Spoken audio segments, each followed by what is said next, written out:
Köszöntöm Önöket, ez már a Napindító Plusz, folytatjuk adásunkat a szépségversennyel. Talán Önök is látták a Beépített Szépség című filmet Sandra Bullock főszereplésével, amikor egy nagyon hagyományos, szürke rendőrnőből egyszer csak szépségkirálynő lett. Hát ezzel folytatjuk Pest vármegye szépével, aki konkrétan itt ül az asztalnál. Hát miért jelentkeztél a szépségversenyre, és egyáltalán hogyan lesz valakiből szépségkirálynő, szerinted? Szerintem minden kisgyermek álma, vagyis hát majdnem minden kisgyermek álma, hogy egyszer királynő lehessen, kisgyerekként is királynőset játszik, és én is ezen gyermekek közé tartoztam, mindig is szerettem volna királynő lenni, és ezt a koronát a fejemen viselni, és hát sikerült. Nagyon-nagyon, hát régebben tényleg nagyon szerettem, mindig kísértem a különböző versenyeknek a folyamatát, néztem, és tényleg mindig arról álmodoztam, hogy egyszer majd én is ott leszek, és hát jött Pest vármegye szépe, jelentkeztem, és most itt vagyok. Zoltán, önhöz fordulok, hiszen ez már az 5. szépségverseny volt gyakorlatilag, tehát azért van már rutinjuk abba, hogy ki az igazán szép hölgy. Mennyire nehéz eldönteni egyébként, hogy ki a legszebb? Nagyon jó kérdés, köszönöm szépen.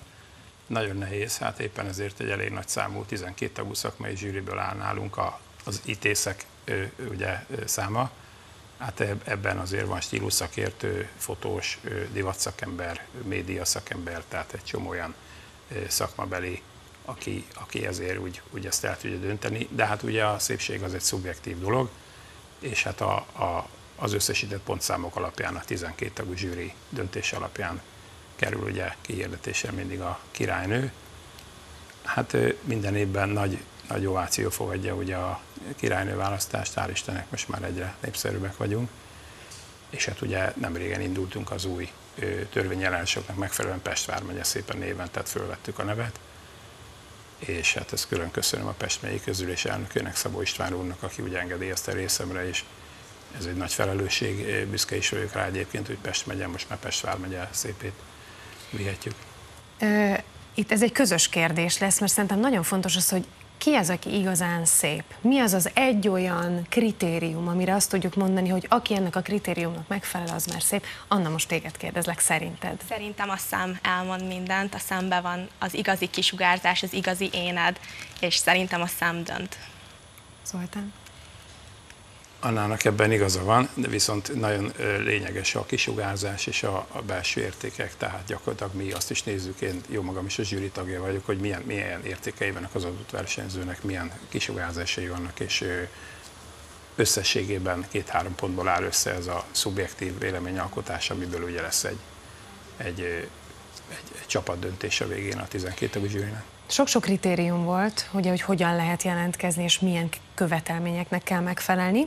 A tetoválásra azért fogok rákérdezni, mert ez egy érdekes dolog, ugye minden szépségversenyen gyakorlatilag kizárólag a tetoválás, ami olyan helyen van, ami mondjuk nagyon feltűnő, vagy esetleg nagy a tetoválás. Miért? Bezavar a képbe, bezavar az összhatásba, vagy csupán ez egy nagyon régi hagyomány, tradíció, amit a szépségversenyek követnek? Hát, hogy a szépségverseny nagyon régi tradíció, azt pontosan nem tudom megmondani, szerintem igen, viszont nálunk nagyon régi tradíció, ugyanis ez a verseny Érdről indult annak idején Érd szépen néven, és kinőtte magát egy most már, hál' Istennek, egy országos hírnevű versenyé. Gyakorlatilag az a lényeg az egésznek, hogy mi egy kisebb konzervatív stílust próbáltunk megtartani, és eddig egyedülállóan, tudomásom szerint most már talán egy versenyen láttam, de eddig nem volt olyan verseny, ahol nem volt fürdőruha, nálunk az első pillanattól kezdve nem volt. Ezt fölváltottuk csodálatos estéi ruhákra is, amit itt látjuk egyébként annál is.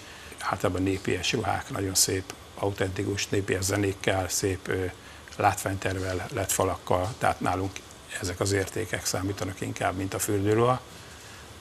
És ebből gondolom, hogy talán helyes úton megyünk tovább. És éppen ezért nem nagyon fért bele a gondolkodásmódunkba a tetoválás. Viszont akkor a nyomásnak voltunk kitéve, sok fiatal hölgynek van, hogy összedugtuk a fejünket, és azt mondta a szakmai zsűri, hogy amit nagyon helyesen mondott, ha nem nagy és nem látványos. De ugye a mai sminkesek már profinál tudják ezt fedni, tüntetni, vannak különféle csodaszerek, de egy bizonyos határ után nem engedjük. Tehát ha nem nagyon látványos, akkor még belefér. De ezt mondom, a zsűrinek a kompetenciája, hogy tovább engedi vagy nem.